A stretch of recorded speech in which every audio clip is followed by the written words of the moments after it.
like to call to order the Town Council regular session in the Town Chambers here Monday, February 28th, and the time is 7:35.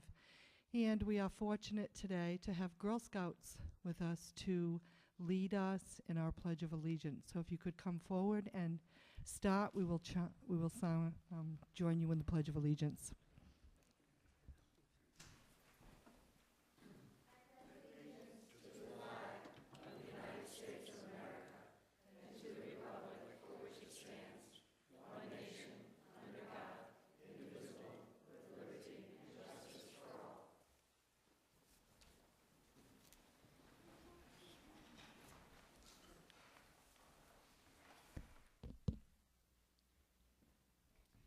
Okay, Dale, could we please have the roll call?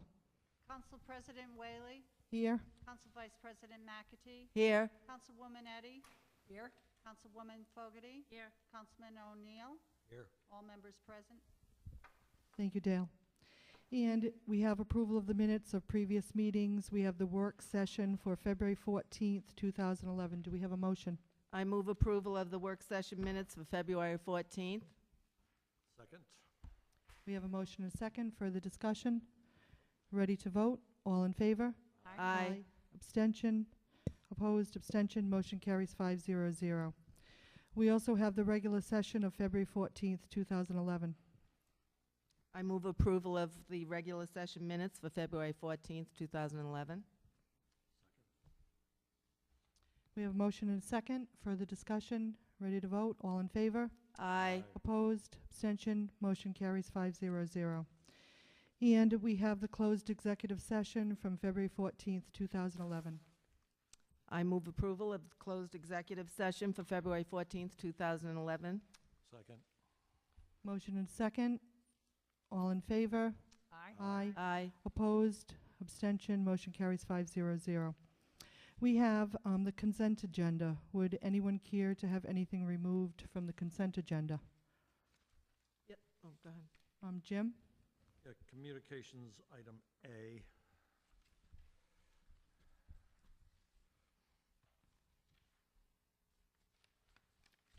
And I would like to remove new business item H, which is for the Girl Scouts, and I'd, with council approval, move that to before the licenses. So can I have a motion for that? So moved. Second. We have a motion and a second. Okay, so we're going to remove communications A, and we're going to move up new business item H. Can we also remove communication item B? Communication item B.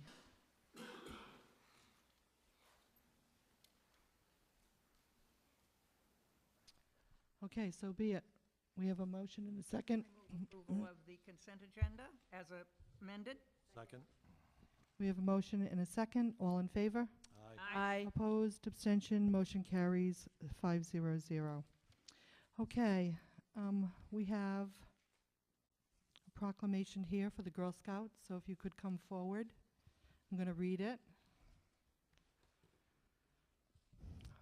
This is in reference to Girl Scout Week, which is March 6th to March 12th, 2011.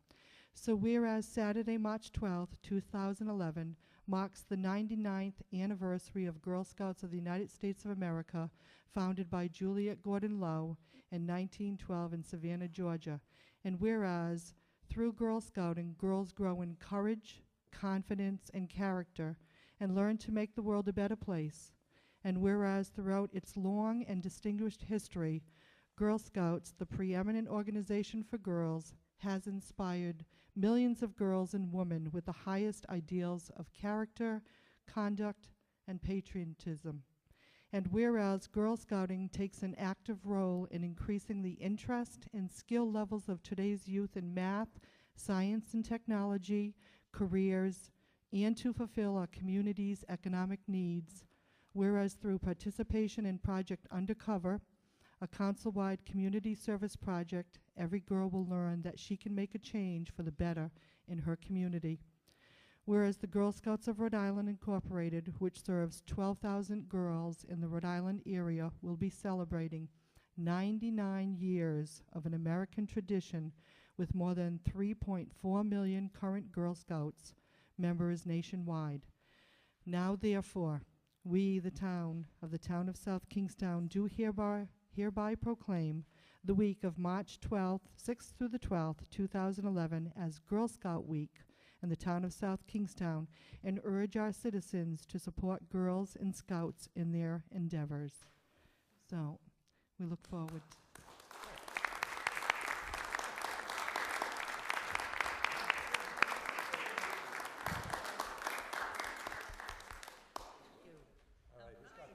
How generous.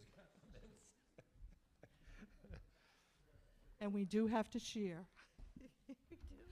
Thank you so much. And I'd just like to congratulate all the Girl Scouts here in the town of South Kingstown. It truly is an outstanding organization that pays tribute and teaches our young adult youth and children of our community high standards and morals and values. So, and thank you to all the Girl Scout leaders and to the parents. We know all of the hard work and dedication that is put forward into this. So thank you.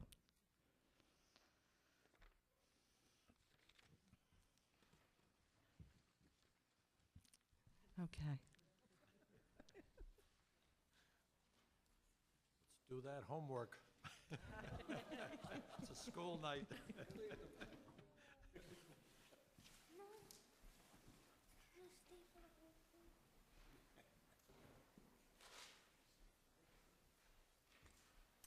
Okay, which moves us to licenses. We have a resolution granting a tourist accommodation license to Off Island Enterprise Incorporated, 522 Main Street, Wakefield, Rhode Island, for 5 spaces, 16 persons, subject to inspection by the fire chief for compliance with fire codes covering bed and breakfast occupancy. Application by Sarah Isabella. Welcome again, Sarah. Hi, everyone. Long time no see. Go again. 2 weeks, that was quick, though. I'm impressed that it works that quickly around here. So, would you like to give yourself some advertisement in front of the cameras, if you want to just Oh, talk a little Really? bit about? I'm trying to own and operate a affordable accommodation to bring tourists to this area and leave more money available for local attractions and kind of bring people together at my establishment so they can experience the culture and the natural attractions in the area. Because we have the trolley that's right nearby, we have the public bus that gets to the Block Island boat. I just want to make kind of a center where everybody can gather and use for information. It's a great experience. I'm excited. So do we have questions, Carol? Sarah, what are you going to name your establishment? The Holly House. I figured everybody knows it. Yes. And now we know which place you're talking about. Right, right. You failed to mention it a minute ago. Oh, gotcha. Polly? Could I ask you again when you're going to open? I'm still shooting for May 1st, but this 2 weeks that I waited, it might be May, in the middle of May, but I'm trying to get before Memorial Day weekend. That's my plan. Good idea. Trying. In a perfect world. Any other further questions here at the table? No. Approve license item A. Second? Okay, we have a motion and a second. Ready to vote? All in favor? Aye. Opposed? Abstention? Motion carries 500. Congratulations. and Thank good you, luck. guys. Congratulations. Yeah. Good luck.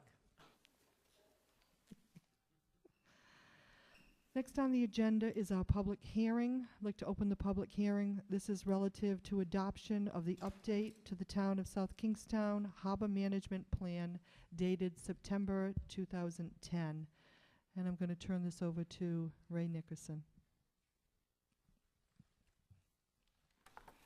Good evening. What you have before you is the update of the Harbor Management Plan as dated September 2010. The plan was completed in accordance with the applicable guideline document from Coastal as revised through '09, and we've worked closely with CRMC staff in completion of the project. I would note that the coastal program requires 4 mandatory issues to be addressed in the plan, and that would be public access, water quality, mooring management, and storm preparedness.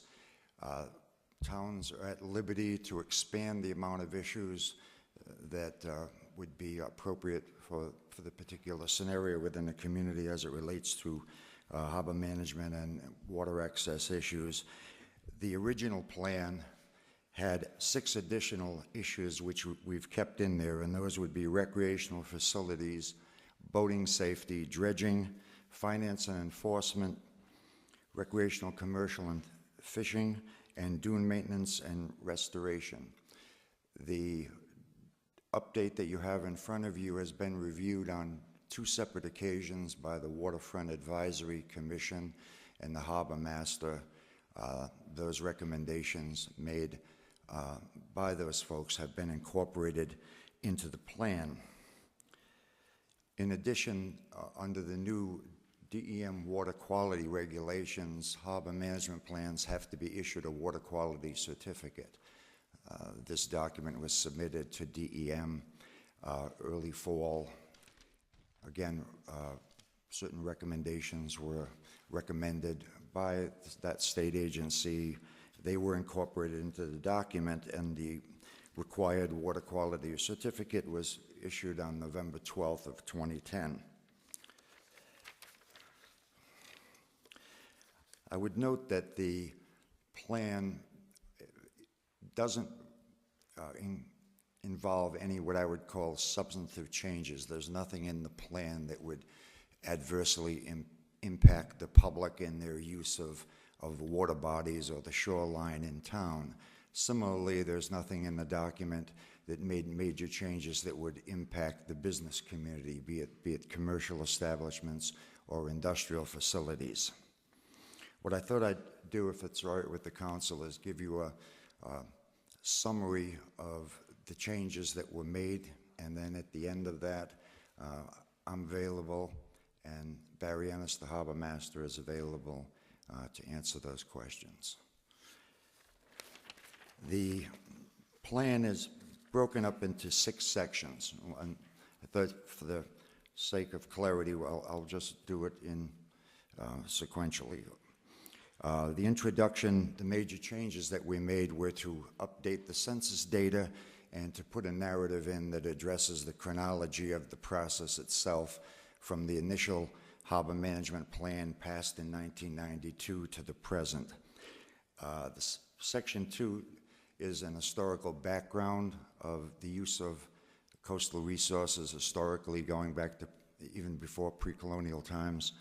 And we streamlined the narrative and basically took out some redundancies, made that section a bit shorter, but without losing any of the historical perspective that we thought was important.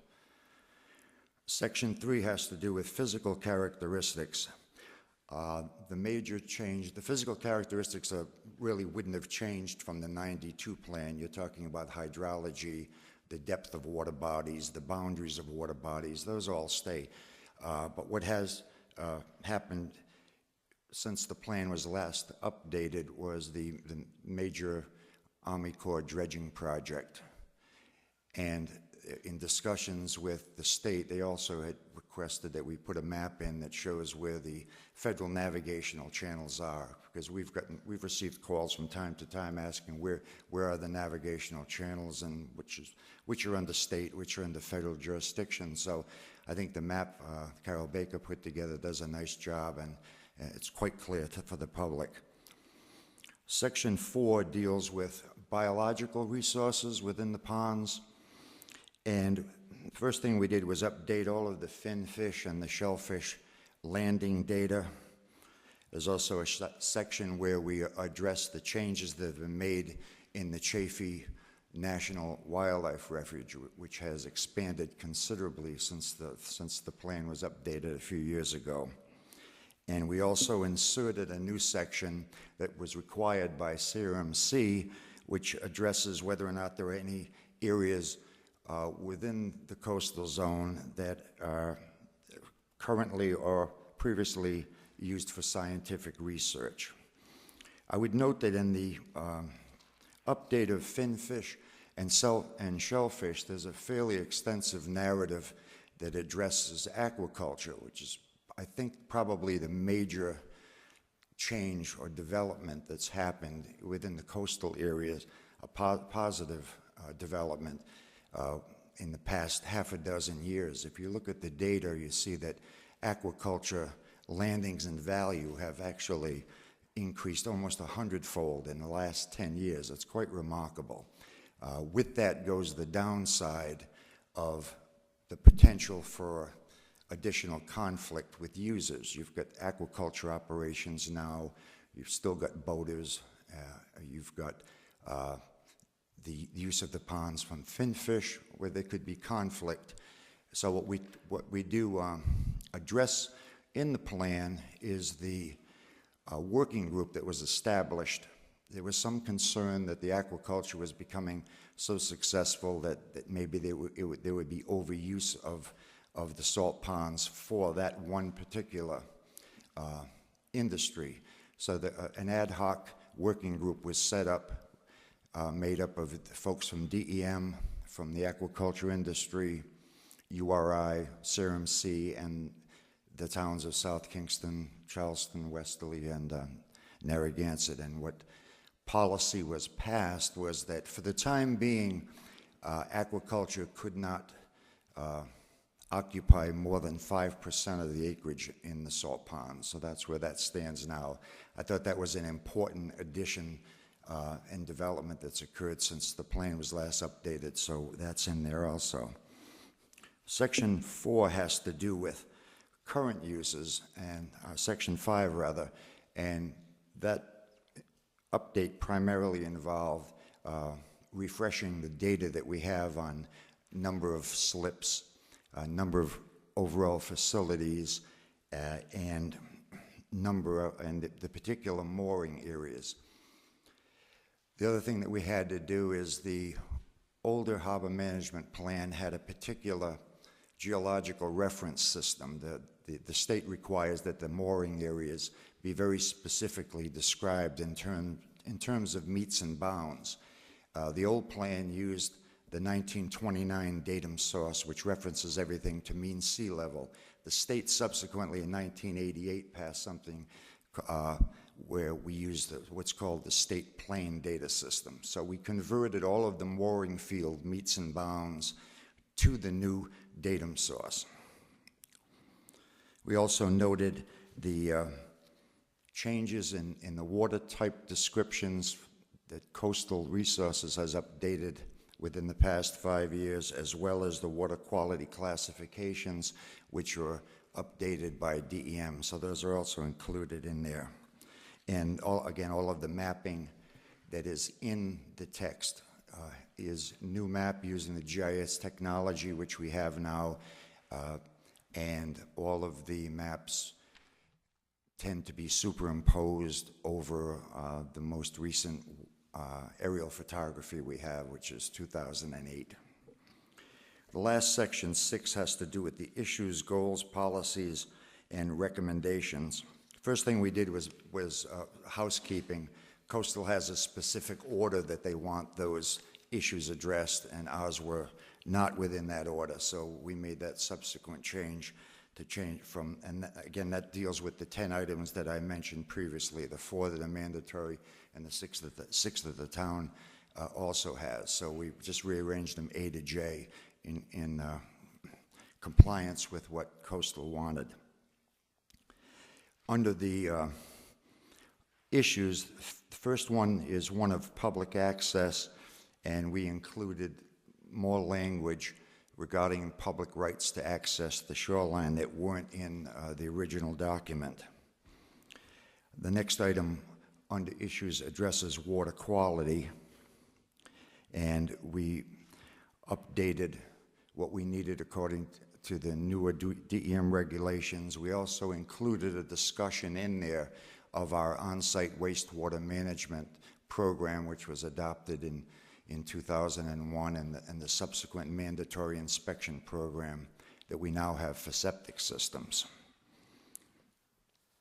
We also went into some detail regarding the inventory of marine pump outs.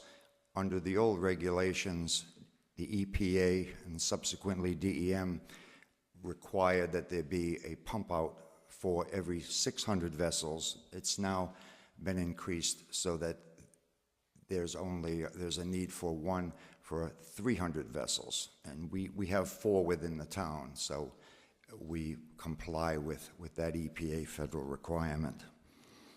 Under section 6C, which addresses mooring management, we added various Army Corps policies that we practice, but they weren't actually written down within the plan itself. Under 6D, we discussed the storm preparedness plan. That's one of those 4 mandatory requirements Coastal has, and it's a new one. They used to mandate only 4 issues. They've added a storm preparedness plan, and the actual plan can be found in Appendix H. The Section 6E discusses mitigation of mooring field impacts, and that has to do with conflicts between swimming and other uses within the mooring fields. We made the necessary language changes, and again, that was per a CRMC requirement. Some of these were recommendations from DEM and Coastal. Others were actually mandated per their regulations. When you go to the appendixes, again, they're A through J. Appendix A, we had expanded the responsibilities of the harbor master per CRMC's recommendation. Appendix C, we updated the inventory of all the coastal public access sites. That was a rather comprehensive inventory done when the plan was originally approved in 1992. Obviously, since then, we've opened up many public access points to the point where they're usable to the public. Again, the maps that are there are the newer maps using the most up-to-date aerial photographs. Under Appendix D, we replaced the existing mooring field maps that we had, again, with the GIS-generated versions. In Appendix E, we replaced the existing wetland resource maps, again, using the more recent data available to us from under the RIGIS system. Appendix G includes, we inserted the boats and waterways ordinance, which has to be incorporated as part of the plan. As I mentioned before, Appendix H is the storm preparedness plan, which was basically a template provided by Coastal for the purpose of uniformity. They wanted each of the municipalities to use basically the same language. And on the last one is Appendix J, which was the actual water quality certificate. There are 2 other things that I would note. One is that within the issues section, Section 6, there is language that notes certain revisions that are recommended for the Boats and Waterways Ordinance, and staff will be putting those together within the month back to the council for your consideration so that they're in place by the spring when the new boating season begins. And the last comment has to do with, I know there's an awful lot of discussion, and the Matunic erosion issue is very topical. The Matunic erosion issue is addressed at length in the multi-hazard mitigation plan, which is where it should be, and that's under a document that's mandated by FEMA, and hopefully that update, the document has to be updated by law every 5 years.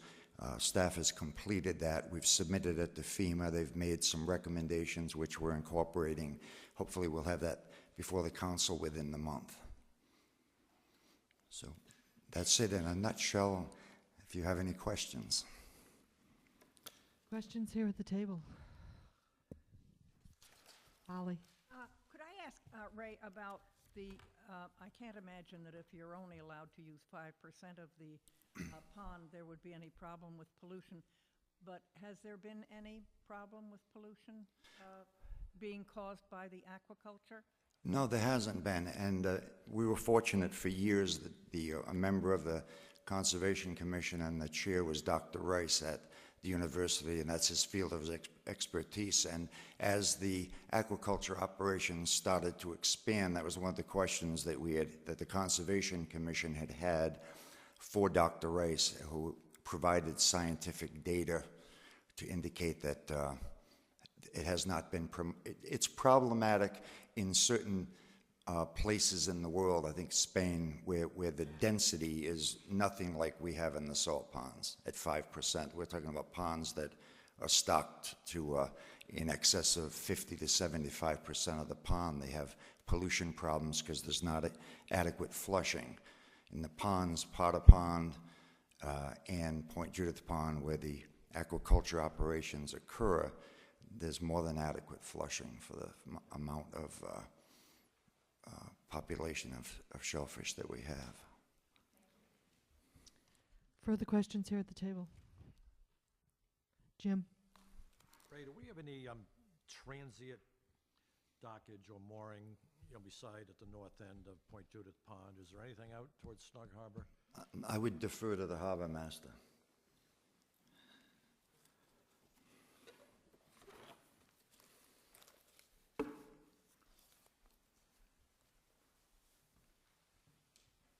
Good evening, Jim. Transient dockage, you mean as the town or just in place? Just in place There- or town, beside coming all the way up the pond? Is there anything? Yes, down? there's quite a bit of transient dockage at, there's a little bit in Jerusalem, and then Snug Harbor has fairly extensive transient dockage there. Point Judith Marina, I know, probably has, Right, but that's privately owned? those are all privately owned, yes. All right. Right. Okay. The town does not maintain any transient moorings itself. Okay, all right. Yeah, I was thinking of a few places, my old boating days, where towns or countries used to provide transient dockage as well as mooring. Okay, thank you. Further questions here at the table? Okay, at this point, I'm going to open to the public. Any questions, comments, if you'd like to come forward on this topic, please come forward. Michael Mainelli. I'm wondering if this plan would address people jumping and diving off appurtenances, bridges and whatnot along the pond. My specific concern is the bridge at Succotash Road, where that's a rather precarious channel to begin with, and to have all those little kids bobbing like harbor seals makes it even more difficult. I'm wondering if Appendix G, there's, it's something worthy of the harbor plan. right, you have it under Appendix G, doesn't really have a page here. But it's just, it has a listing included in here of the boats and waterway ordinances. Right. And in there is. Correct. It is stated in the back.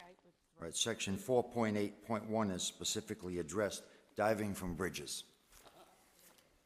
So I can't do it anymore. As long as he doesn't catch it. Have to check it first. Any further questions from the audience? Jim? My audience. No? We're back to you, Jim. I don't mind being an audience. Ray, I think these public access, it's very, very important, but as you know, most neighborhoods, parking is really prohibitive. So have these rights-of-ways really become neighborhood rights-of-ways, and really out of town or out of neighborhood, there's no place to park, therefore no place to use them. Is there a further definition there, or are we just trapped with a parking ordinance? There's no parking ordinance, but if you look at the descriptions, they note what the limitations may be to access, and the town is always looking at each of these, as the public access gets identified as being feasible, and we clear brush from the feature, coastal feature, to make it more practical and put the signage up. We're always trying to investigate options for parking, but I mean, you're right, Jim, that's one of the major constraints on the public's ability to use, some of these legal access points that we have. I just didn't know maybe if there was a state law where there'd be parking on the right side, not on the left, or Not to my knowledge, no. Ray, under the same thing, the coastal public access points, you have legally established sites and you have unverified sites. So what is an unverified site? That's a site where the jury is still out on the legal description we have, and again, it's a matter of staff time availability to further research those. So does that mean people use those as access points? It could very well be, yeah. There are some public access points they don't use, and there's some private land they trespass over, I suspect. I see. It's a matter that's of what they are. practice. So when you see people going through an access way to the ocean or the pond, that's how you identify one of those unverified sites?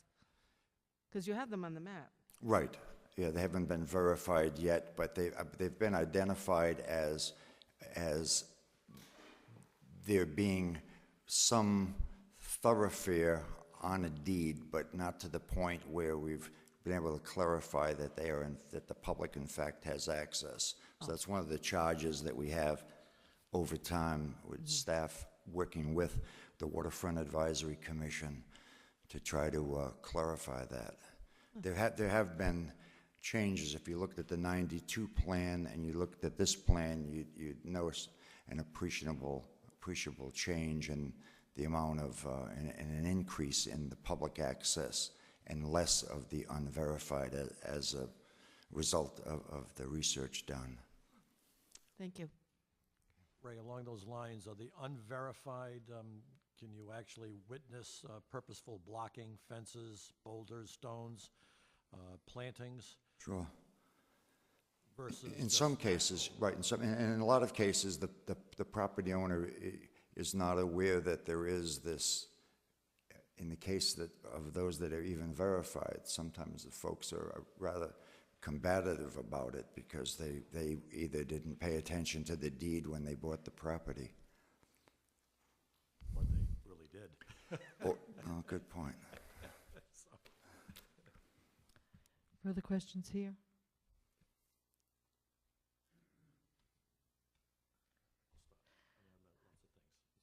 Really, it's beautifully done. Yeah, It's very unbelievable. nice. Good job. Well, I'd like to publicly thank Ray and Barry, and I know that the Planning Department and the Waterfront Advisory and the Parks and Recreation, it's been, a cooperative effort putting this very impressive, extensive document together, all the town staff. So, thank you very much. So we do have a resolution here.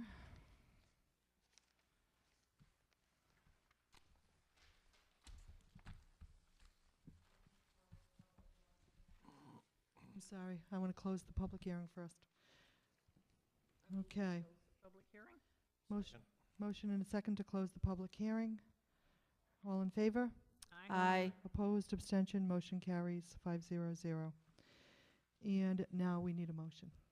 I move that we adopt the updated harbor management plan dated September 2010 as prepared.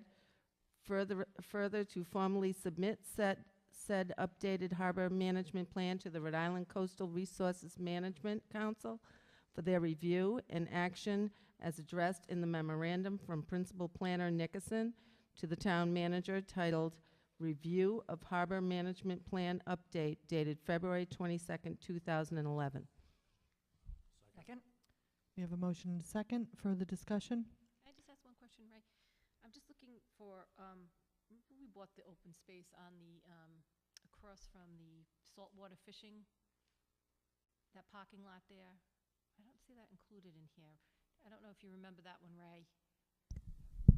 we took ownership of that property, But but that'd be we do public not have parking that came with that property. It is still public access, though. It is public access, yes. I was just trying to review that. That just popped into my head right when we were going through. I didn't see it.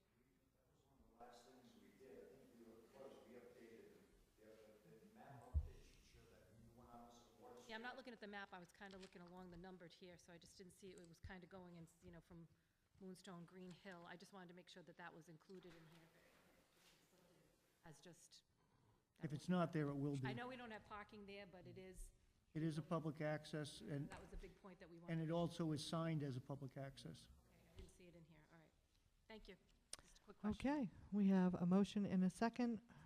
Any further discussion? All in favor? Aye. Opposed, abstention, motion carries 500. Thank you. All right, which brings us to communications. Jim, you asked for communications. It was on the consent agenda, item A to be removed. So it's a communication dated February 9th, 2011, from Jovial Cheer, South Kingstown Chamber of Commerce, suggesting alternatives to the motor vehicle tax as a revenue source is received, placed on file, and referred to the budget work sessions. So Jim, I'll turn it over to you. Thank you. Yeah, I know we'll be looking at this issue come budget time for South Kingstown, but I would like to see the chamber join with the other chambers throughout the state and have a more powerful message that might be received by the General Assembly. And I would also like to remind a lot of those taxpayers out there that this was also supposed to be temporary, but my fear is we're going to be seeing this for many, many years to come. So I would certainly just like to see the chamber team up with the other chambers for a lot more of an impact.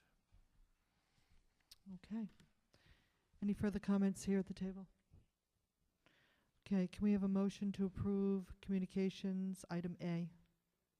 So moved. Second? Okay, we have a motion and a second. All in favor? Aye. Opposed, abstention, motion carries 500. Which brings us to communications B.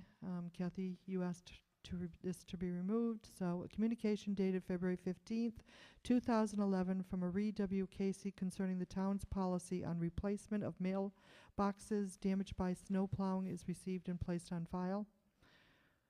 And we talked about this in the work session, and the whole council was in agreement that we'll refer this, place on file, and also send a letter that the policy that the town has that stays in place regarding the replacement of mailboxes with snow removal. So, I make a motion to approve with those changes. We have a motion. Do we have a second?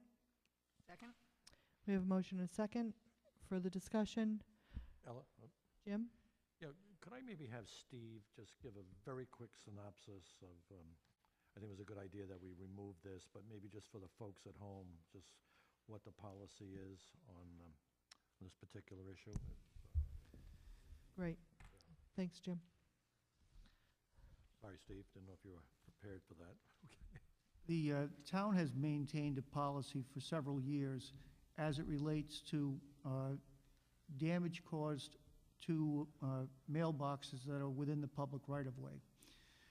The policy has been that the town, if it knocks down a mailbox with physical contact by the plowing vehicle, that the town assumes responsibility for the replacement of the post and the mailbox itself. Those mailboxes that are knocked off of their post, or the post is knocked over from snow coming off of the blade of the snow plow, are not the responsibility of the town, and we do not assume any liability or responsibility for that type of damage. The reason being that the town owns a right-of-way. It provides the public with the ability to cite an object on the public right-of-way, but we do not assume responsibility for damage to that object, particularly when it is a mailbox where the snow plows are usually traveling between 25 and 30 miles an hour. They need that type of a speed to be able to keep ahead of snow, particularly if there's more than 4 inches of snow that's being plowed. The snow, if it's a heavy snow coming off of the blade, is going to curl at approximately 4 feet and will go to the side of the road. If it hits the mailbox with enough weight from that snow, based on the speed that the truck's traveling at, mailbox can be knocked off of its post, or if the post is not in good shape, the post can be knocked down. We don't assume responsibility for that. If we had a truck that was backing up and it hit a mailbox, we would assume responsibility, but that's the only time that we accept responsibility. Obviously, this season, we've seen more problems with mailbox difficulties than we have in most years. But that policy has been in place. We do replace several a year. If the plow driver is aware that they've struck, they file a report with us.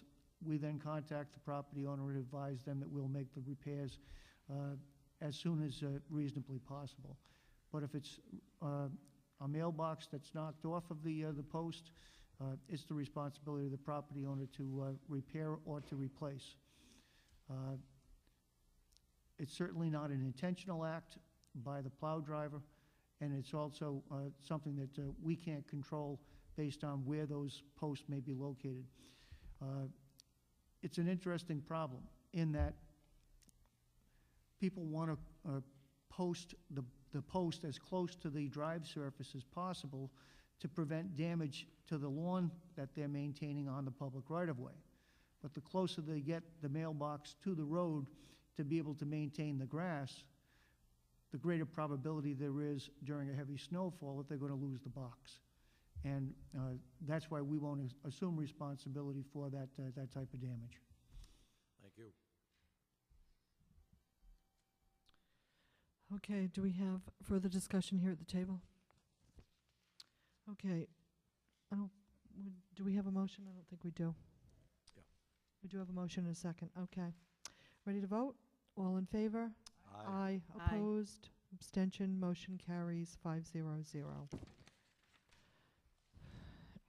Which brings us to communications item F.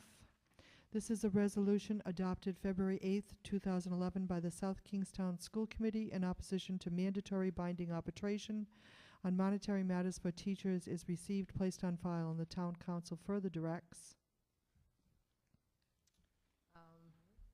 Yes, we talked about this in the work session also, and we wanted to support the school resolution, so we will send them a letter saying we support this resolution. Carol?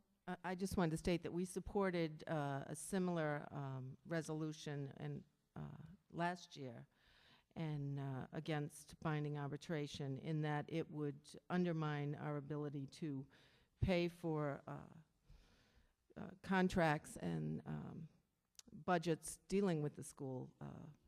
So in that light, I would say, since our school committee is presenting it, I'm in favor of it, and we should support them. And if it does come up again with a bill attached to it, we should resend it. Okay, further discussion here at the table? We ready to vote? All in favor? Aye. Opposed? Abstention? Motion carries 500.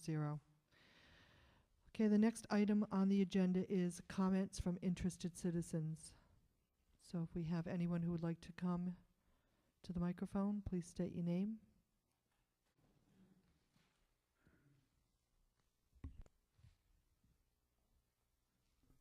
Jonathan Daly LaBelle.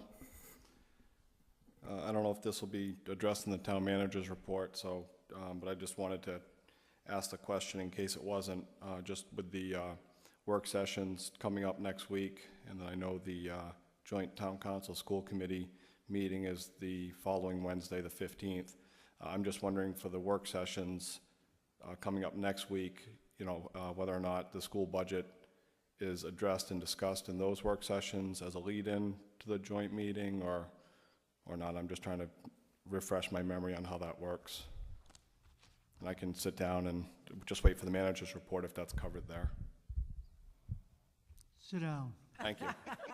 No, I'll address it during the manager's report, Thank you. Jonathan. Thank you.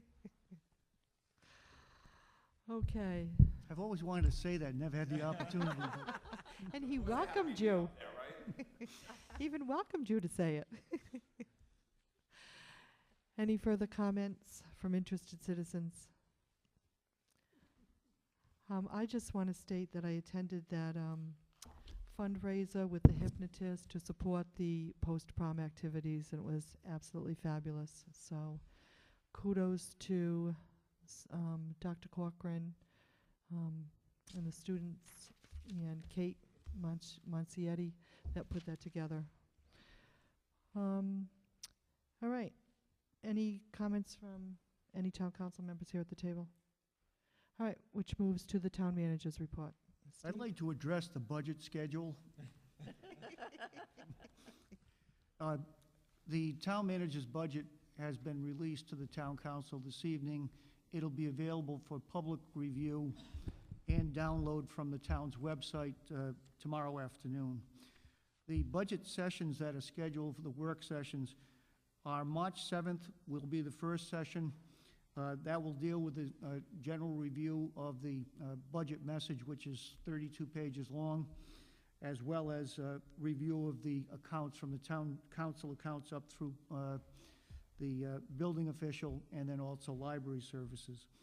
On the March 8th meeting, which again starts at 6:30, all of our sessions start at 6:30 for budget hearings. We'll be dealing with recreation, Peacedale Office Building, Neighborhood Guild, Senior Services, Public Works Administration, and the utility funds. The third night, on March 9th at 6:30, we'll be dealing with Human Services, Public Safety, as well as Employment Benefits. The fourth session, which is scheduled for March 15th, will deal with the school fund transfer. The question of whether we will address school fund in any of the other sessions, the answer would be yes. If questions come up, it will also be part of my general presentation on the budget message.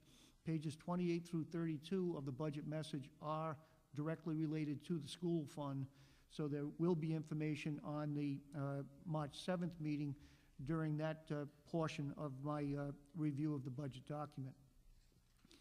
In looking at the budget document, I'll just give a few short comments and several caveats. The municipal budget is made up of 8 different funds. Those include the general fund, school fund, our utility funds, as well as the Neighborhood Guild and Senior Services and Peacedale Office Buildings. Those 8 funds will require net funding of about $89.77 million. It's up 0.12% over the current year, or about $109,000. Most of the increase is directly related to first-year payments in the solid waste fund associated with repayment over the next 27 years to the state of Rhode Island DEM for costs they incurred for the closeout of the Rose Hill landfill. This will be the first year. I think that's about $75,000 in new expense that will be required that we had agreed to pay over that 27-year schedule without interest, and that was based on the consent agreement that we signed several years ago. So the overall municipal budget, the general fund, will be up about $588,000, or 0.81%, less than 1%. The school fund transfer that I'll be proposing in the manager's budget will be in the amount of $48,216,336. This is a $306,408 increase over the current year funding of the $47,909,000 that have been given over the last 3 years to the school fund. I would note that the budget that I received from the school committee requested an increase of $770,168, I believe, more in property tax support. Based on the review of the school fund as submitted to the manager's office, the finance director and I have reviewed the document and have made recommendations for the reduction of $463,760. Those reductions have been transmitted to the school administration. School administration agrees with the reductions, that those reductions can be made within the school fund proposed expenditure statement without effect to program. Within the budget a message, on page 31 of that budget message, is a detailed listing of each of the adjustments and revisions that the manager's office has suggested. The school department will be reviewing, have agreed to $393,000 of the $463,000 in revisions. $70,000 in the reduction is being proposed, whereby 2 computer labs, which were to be purchased during the 11-12 year in the school fund, would be purchased this current year, because at the current time, the school department's running about a $450,000 surplus. With that $70,000, it would reduce the need for the $70,000, and it would also reduce the base funding in the 11-12 year by $70,000 for their capital improvements. So overall, it's a reduction of $463,000 that's available from the $770,000 that was requested by the school fund. Full funding of the manager's recommended budget through the general fund will require a tax rate increase estimated at 7 cents per thousand. Now, when I say to you that it's 7 cents per thousand, I say to you, as I do each year, that the budget is a process. It's a moving target. This year, that moving target is moving even more than it normally does. What we're looking at is that normally, we would have seen the governor's budget in advance of my budget being released. The governor's budget has been delayed from its normal mid-January release date to now March 8th. So the budget that I've developed is based on assumptions that we're drawing both from the school department and from the town's administration as to what that budget is going to say. We have concerns because anything that is outside of the anticipated funding that's within the budget is going to require us to revise the municipal budget or the school budget accordingly. The school budget was developed anticipating loss in state aid of approximately $811,000. That's made up of about a 5% reduction in general local aid to the school system, as well as anticipating losing about $350,000 in the first year of the implementation of the new funding formula. That $350,000 to $360,000 would be lost each year, an additional $360,000 for a 10-year period, totaling out about $3.6 million in what the new funding formula suggests would be overfunding for the South Kingstown school system. The 5% reduction is the estimate provided by the school department. We've accepted that recommendation in the development of the municipal budget program. Should that be higher than a 5% reduction or lower, it will call for revisions in what the transfer would be in terms of a final recommendation as we move through the budget process with the council adoption prior to April 1st. On the municipal side, we anticipate state aid to the municipal government at approximately the same level as was funded in the current year. If additional reductions are made in the aids that we do receive, particularly in the payment in lieu of taxes for South County Hospital, or the $160,000 that was provided as reimbursement on the $500 motor vehicle reimbursement credit, we would have to have revisions as far as our revenue statement. Secondly, we do not have at this time a number for the motor vehicle list. Motor vehicle list is transmitted through the Department of Transportation to the towns. The towns then need to sort out which vehicles belong in which town. We run into a lot of difficulty because the department sends out the notices based on zip codes, and in many cases, people are using post office boxes in Narragansett where they'll get South Kingstown registrations. So there has to be an adjustment made for all of those changes. We've used the same dollar amount as far as assessment value as we had in the current year. If that changes, adjustments will have to be made. Again, This year's budget is very difficult to put a revenue statement for, since we don't have some of the information that you need for a final budget. And obviously, the final certification of tax roll isn't until June 15th. So we're estimating based on the best information that's available. We're providing a budget, and we will adjust that budget and the estimates as we go forward. We're the town council to make changes in policy relative to the amount of credit provided on value for motor vehicles from $500 to, let's say, $3,000 in credit. It would mean that the 7-cent tax rate would have to be increased by 24 additional cents, because you would be raising the money that you gave back on the motor vehicles through the real estate rate. So all of these things will have bearing on what the final levy requirements cost will be. The levy at this point is $621,000 higher than what it was in the current year. I'm also expecting about $21 million in new taxable property growth. At this point, we've seen over $20 million that's available. What I don't have at this point, and will not have till after March 15th, is the filings of personal assessments for APC and all of our personal property, the major holders, Verizon, National Grid, Cox. If those values come in less than what they were in the current year, it could adversely affect what the roll increase of the $20 million would be. So all of those factors need to be taken into consideration.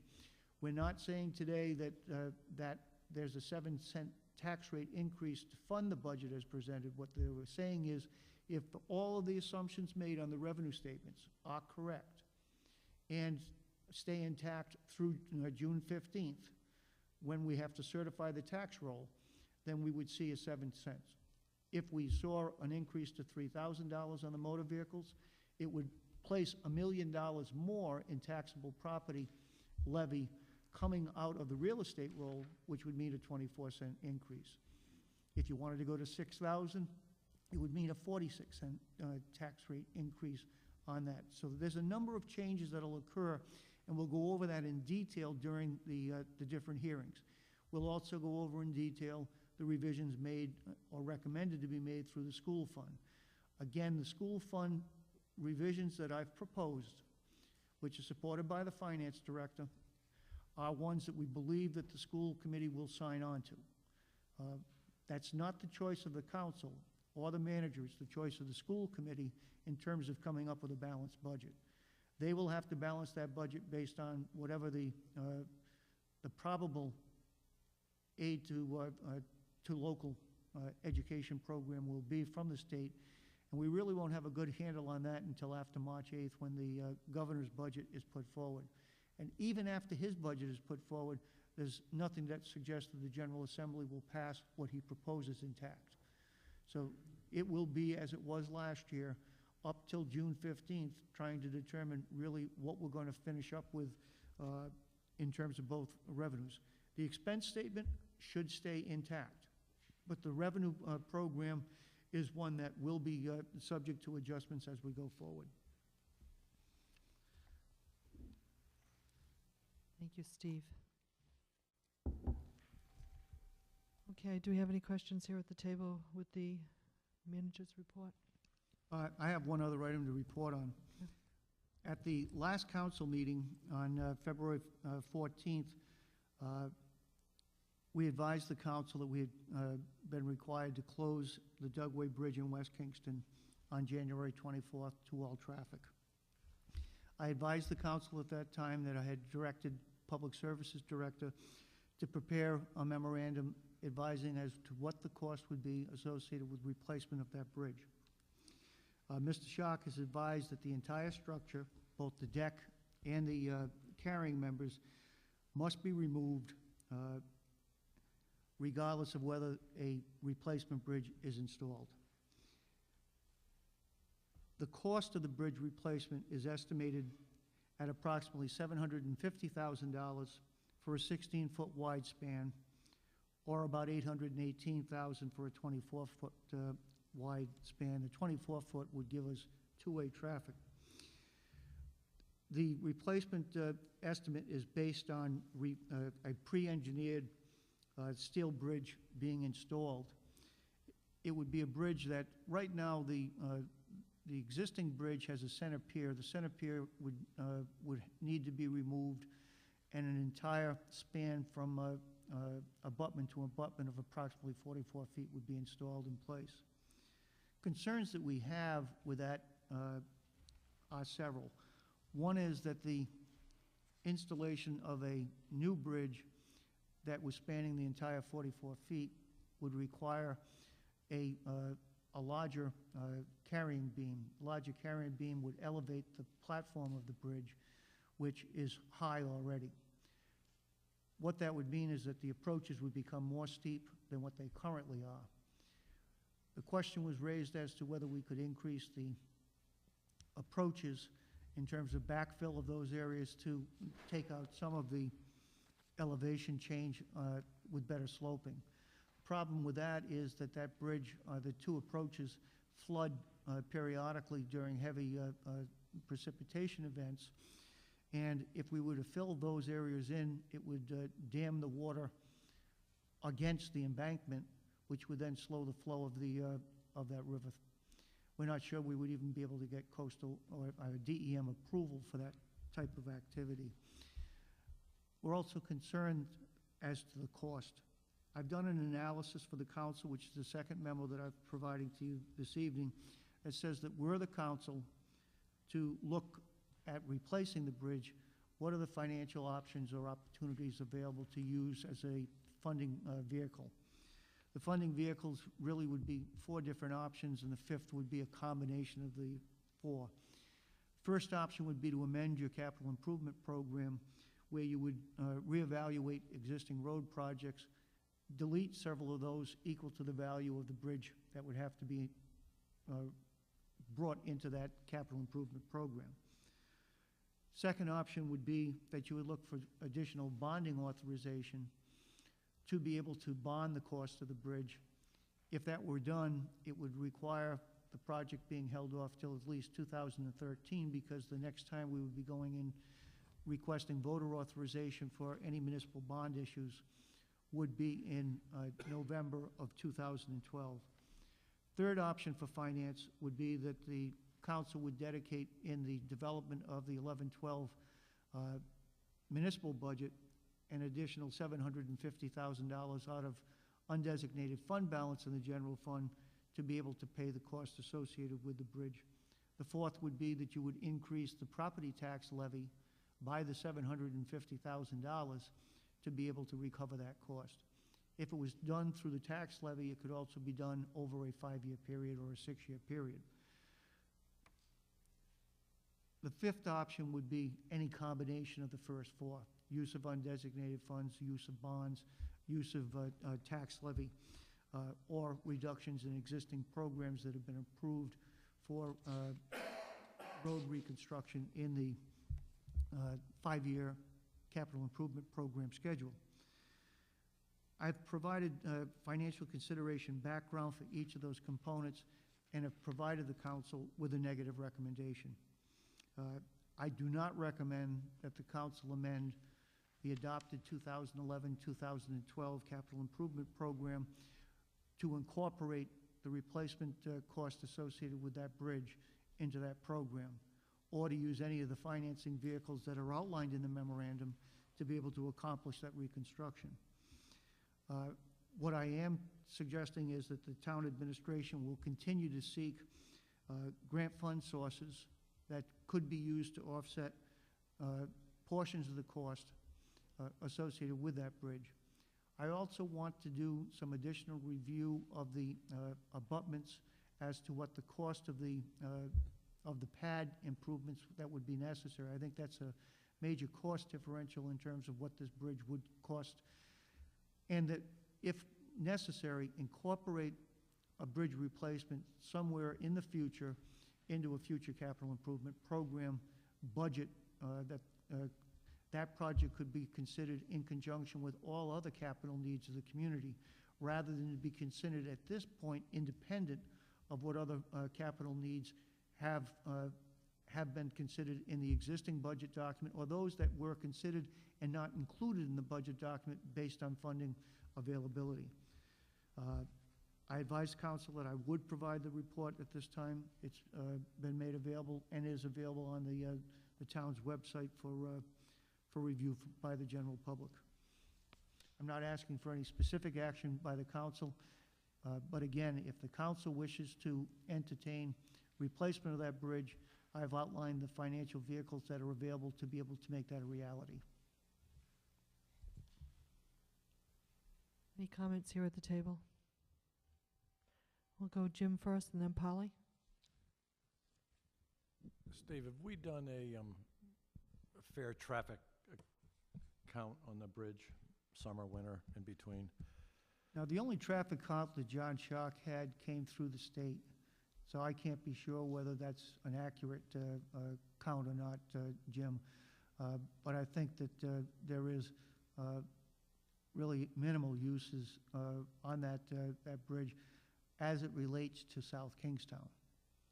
I think that the bridge has been used in the past for access to other municipalities that abut us at that location. But as we pointed out in the memorandum, I believe there's 12 properties that are north of the northern embankment of that bridge. We have also outlined in the memo the concerns that we have with Peter Potts Pottery. They have a major sign advertising access on Dugway Bridge Road to gain access to their facility. They are at this point reviewing whether that sign could be relocated. We've asked them to go through the Town Traffic Commission in terms of review of an off-site directional sign, if they could get private property location in Usquepaug itself for Glen Rock Road. Yeah, I haven't had a chance to review all your recommendations. Personally, I don't want them to secede from South Kingstown, but somehow or another, I think we've got to find a way to put that bridge back up, new bridge. I don't like having them isolated like this. What's the next project in town? Something might be a little larger that we're not going to take care of or postpone to a later date. I really believe that they're part of this community, and I think and the council knows, I've complained for years just what a huge piece of our budget the school department has, and we don't have enough for roads and bridges and infrastructure like this, and I'm very concerned that we're squeezing folks like this again on the basis of infrastructure. So I would like to find a way to move forward with it. Polly, I'm sorry.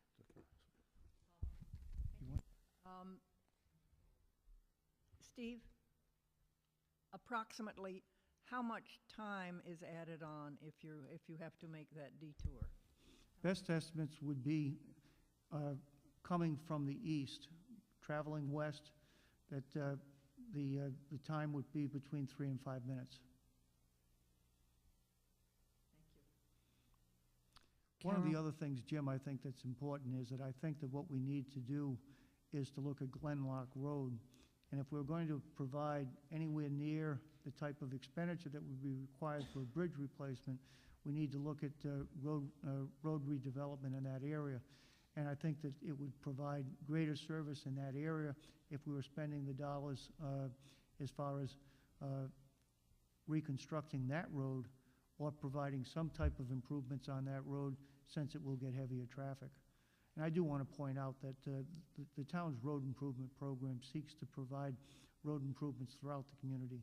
Liberty Lane, which is in West Kingston, has been a recipient of 2 major capital projects for the reconstruction of that road to approximately $700,000 that's been spent over the last year. Yeah, and they certainly have the business out there. And I think I asked you a question at the last meeting regarding Stony Fort and Glen Rock. You said Stony Fort was on the priority list, but Glen Rock was not.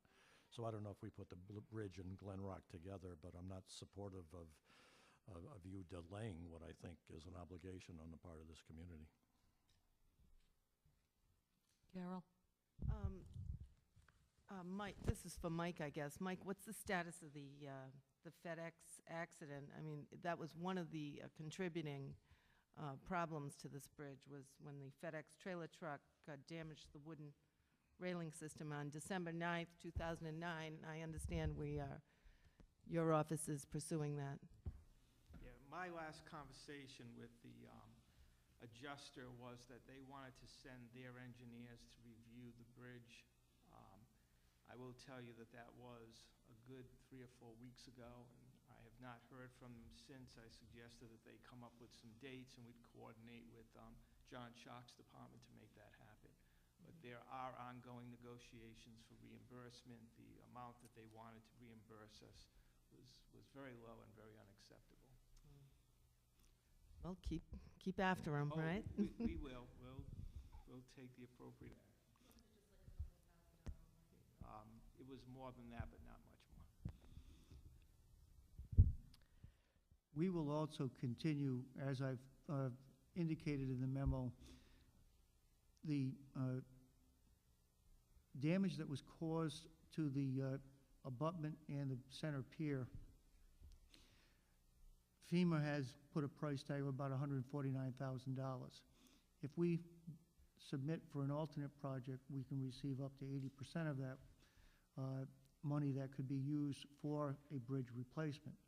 But even with $110,000 or $120,000, we're not assuming that we're going to be able to generate the other dollars necessary to be able to move forward.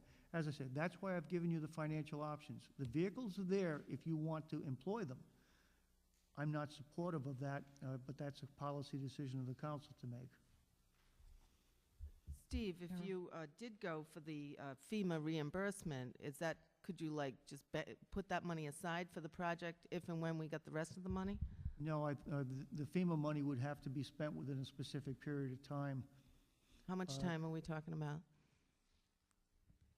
3 years? Approximately years? 3 years. And what's the time limit on applying for to receive that reimbursement? We'll be putting that application together in a short time.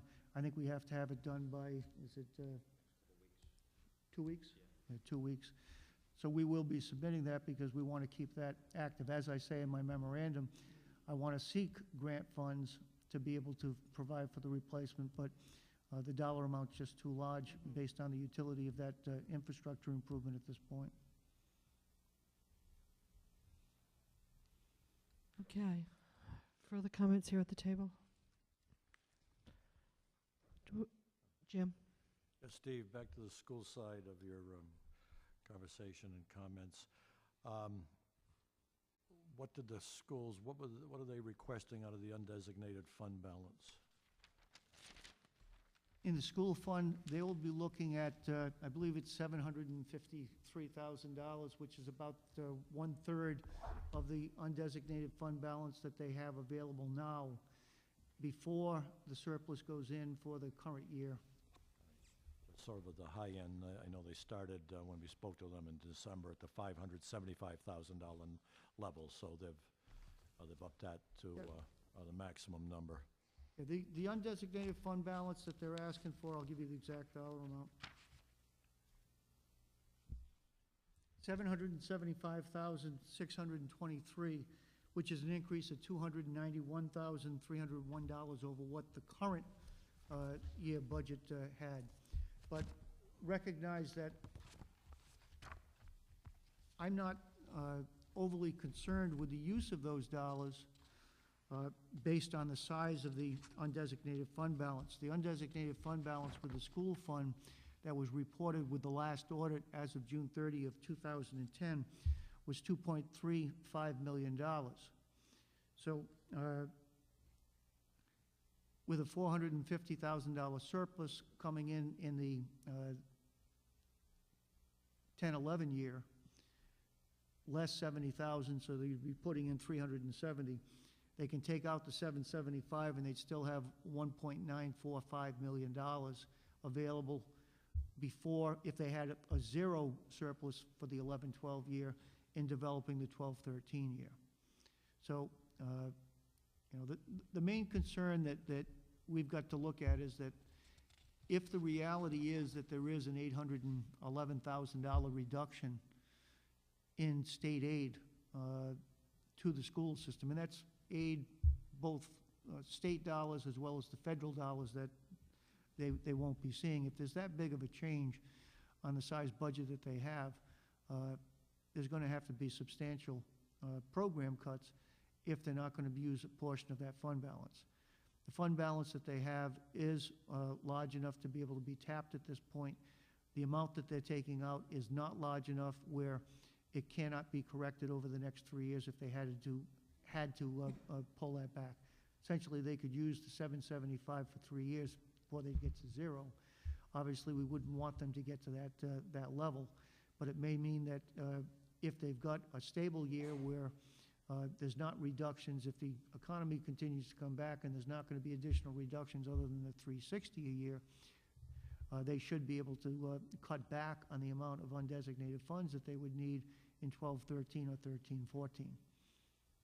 $450,000 estimated surplus for the 11-12 year. Is that from operations? 10-11 year, Jim. 10-11 That's year. based on us looking at on 7.5 months of actual activity. All right. And when you look at the school fund, you've only got really 3 more months of program activity other than the summer programs. But that's from school operations, where last year a big piece of that surplus was Yeah, from the pension a portion of that adjustment. surplus isn't because they're saving money as much as it is that some of it was a reduction in pension liability with the changes that the state made on the Form B or Schedule B, whatever they call it, for the teachers' union that was made late after the budget was adopted in South Kingstown. So some of that money is the direct result of that. But I think the surplus at this point, unless there was spending that we don't anticipate that they would be making, that,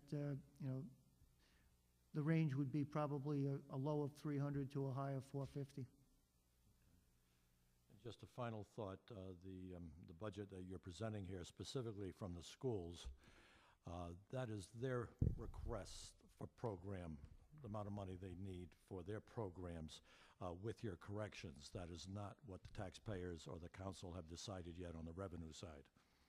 No, and again, the revisions that we've made are based on cost estimates that we thought were too high. One was $300,000 of the total is directly associated with a reduction being available for health care from what the number was that the schools had budgeted. Other ones include reductions in costs that have been projected for workers' comp or municipal insurance. So I haven't, and I never have, recommended program reductions. I've looked at it from an accounting perspective as to whether or not the dollar amounts by line item are needed based on what the expenditure history has been, as well as the expenditure to date for the current year. Once we review that, then we sit down with the school administration and say, how do you come up with this number? This is how we come up with a number. They've agreed that those reductions can be made, but this doesn't touch program. Whatever teachers that they had, whatever personnel programs they have, those are intact. The one change that's here is that, there's also changes where we saw that they were under budgeted. The electric account that they had was less than what we projected to be. When they reviewed it, they agreed it needed to be increased. When we reviewed the reductions, they also indicated that instead of 8 teaching assistants that they expected to do away with for the 11-12 year, that they were going to need to bring one of those 8 back. So they incorporated into the revisions that I've made $30,000 to pay for that teaching assistant. So they've made adjustments. I have not addressed, nor will I address their program content. All I'm addressing is, from an accounting standpoint, whether or not the individual object code dollar amounts are what are necessary for the school fund for the 11-12 year. And I certainly appreciate that. So that's a snapshot of what they need, and you have made every correction possible there just to dot I's and cross T's. But it's not a budget that you're recommending. No, I'm not recommending. Great. Oh, No, okay, I and- thought you and- used that word earlier. No, and in fact, what I'm also saying is that as far as the school fund's concerned, all of the revenue statement we've accepted, other than the property tax. Again, my caveat was that I'm not sure what the governor's budget or the General Assembly will do with state aid to education, which is going to potentially require adjustments in that budget. I also have not revised or really reviewed to any detail revenues from Medicaid, revenues from tuition coming in, those types of revenues that are within their revenue statement. We've indicated that, you know, you're on your own. You've put the revenue statement together, you're gonna live with that. And we've looked at the expenditure statement as far as the adjustments that can be made. But again, my adjustments are not the program, and my adjustments are both up and down. So the net effect is the 463,000.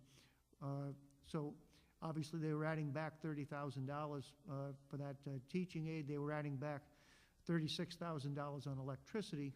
So there was those type of adjustments. My job, I think, is to give a review of that budget to make sure that if the program that they're saying that they need to run is going to be run, are the proper dollars budgeted to be able to accomplish that program? It's the school committee's responsibility if they're going to cut that program. If the council were to say we're not going to increase the transfer of property taxes, council has every right to say that. And they could say we're going to continue to give you the $47,909,000. If you did that, essentially you'd be saying to the school committee you need to cut $306,000 in your program to be able to provide a balanced budget. By statute, they're required to provide a balanced budget based on how much you give them in terms of property tax support and based on what all of their other revenue sources amount to, including the state aid education.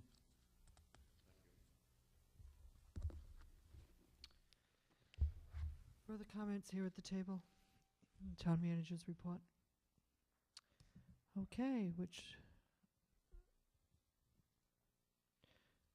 need a motion to accept the town manager's report? So Well, moved.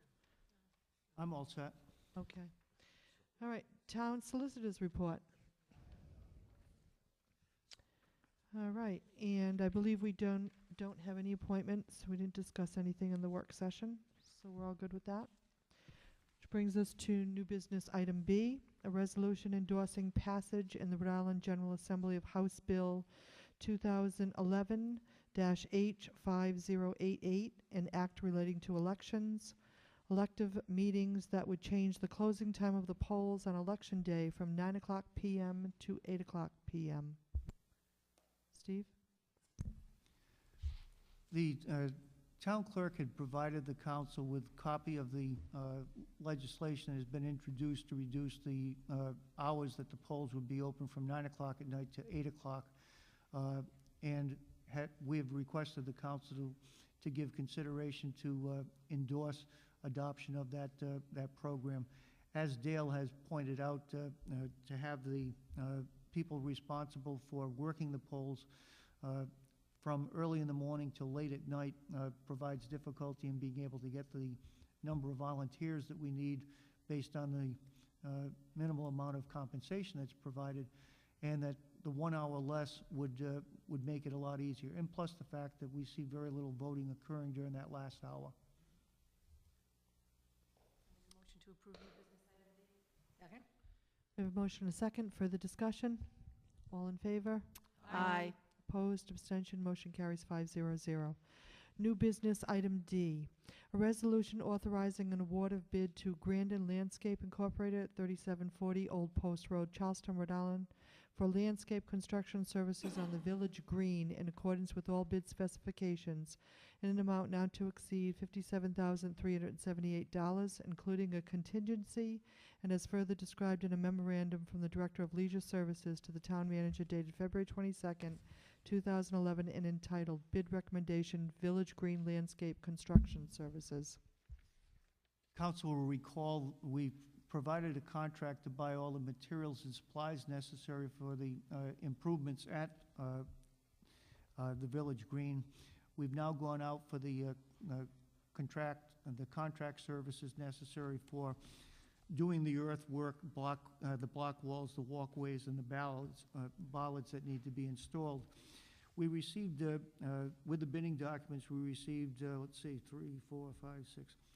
8 bidders. The prices ranged from a high of $144,000 to the low bid, which is being recommended to you with Grandin Landscape at the $52,178 is the net cost.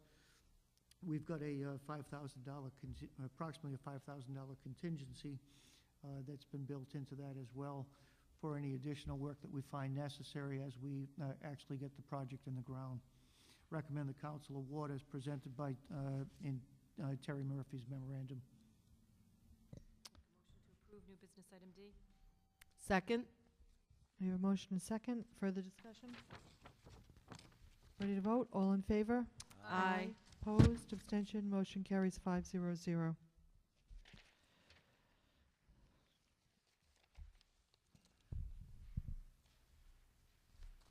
Brings us to new business item I.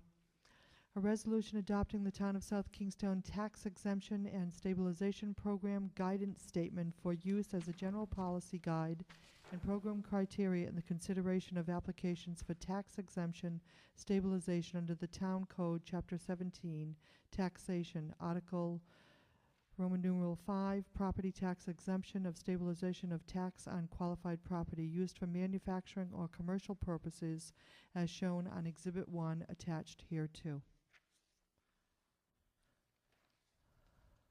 The attached document was developed as a policy guide to assist the review and consideration of applications for tax exemption or stabilization under the town ordinance. The document provides both a guidance statement as well as program priorities and minimum thresholds for eligibility. The policy was developed based on the staff's review of similar programs, discussions within the staff with other communities that have also implemented similar programs. The enabling legislation supporting Rhode Island communities regarding tax exemptions and stabilization programs was broadly written, and it really doesn't identify any specific criteria for consideration of applications for participation in those programs. When South Kingstown Council adopted in 2007 the stabilization ordinance, Oz 2 was based on the enabling legislation, which is very broad and allows really interpretation by any town as to how they would like to have program participation. Hopefully, the guidance document here provides an interpretation of the intent of the legislation, and it outlines specific program priorities and criteria and establishes a framework for review of the proposals. When we reviewed other communities as well as those outside of the state of Rhode Island, most do not typically support commercial nature applications or small scale applications. Generally, the tax stabilization and exemption programs prioritize business expansions or relocations that are associated with manufacturing or industrial operations. And in fact, in many cases, there's minimum threshold dollar amounts which may range from $1 to $5 million for program participation, or requirements for certain job development and creation and maintenance of those jobs as a means of being able to maintain program participation. The document that has been developed, I believe, provides an explanation to the general public on how the town council would review and consider applications, as well as to provide potential applicants with an understanding of what the operating procedures would be for garnering support for such a program. The ordinance is, as I had mentioned, is quite broad and talks about the need for the town to determine that the benefit to the town is there rather than it being a benefit just to the business itself. One of the things we're looking at in terms of the program priorities is that the tax exemption or stabilization granted should be something that's determined to be necessary to address gap funding in the resources where a project may not materialize if the stabilization or tax forgiveness is not provided by the town, and that it shouldn't be considered an opportunity for routine projects or general expansions that would occur without the need for tax stabilization. We're also looking to put provisions in that talk about the requirement for employment standards, where we would want to see at minimum 10 new employees per stabilization application request, and that those jobs be of 110% of what the state average value is for that occupation, and that there would have to be a documentation that the employment were maintained during the life of the agreement. We've suggested a minimum of $5 million worth of investment for program consideration. However, I've also indicated that smaller projects may be considered subject to specific requirements of meeting the burden of proof that the application has intent and inures benefit to the town. We're also indicating that for consideration that equipment and furnishings will not be considered part of the stabilization, nor will the value of the land be assumed for stabilization purposes. And any type of mixed-use operation, a commercial, residential, that the value associated with the improvement that was non-commercial or industrial in nature would have to be reduced from consideration before the application would be entertained. I've also prepared for the council's consideration in conjunction with the guidance document an application that would be forwarded to those persons interested in submitting applications for program participation. Be glad to answer any questions that the council may have on either the application or on the guidance policy as presented as Exhibit 1 on the agenda this evening. Do we have questions here at the table? Approval of new business item I. We have a motion and a second. I think Jim has a question. I didn't have a question. No, I looked through it thoroughly. I thought it was well done. I could not find any gaps, holes, or whatever. Not that I'm smart enough that someone won't find some avenue, but I think it really covers what we need. So, yeah, very much so. Thank you for doing that. Further questions, comments here at the table? I think that this is a document that is well needed, and the town council wishes to move this forward as a policy statement. So we have a motion and we have a second for the discussion. All in favor? Aye. Opposed, abstention, motion carries 500. Do we have a motion to adjourn?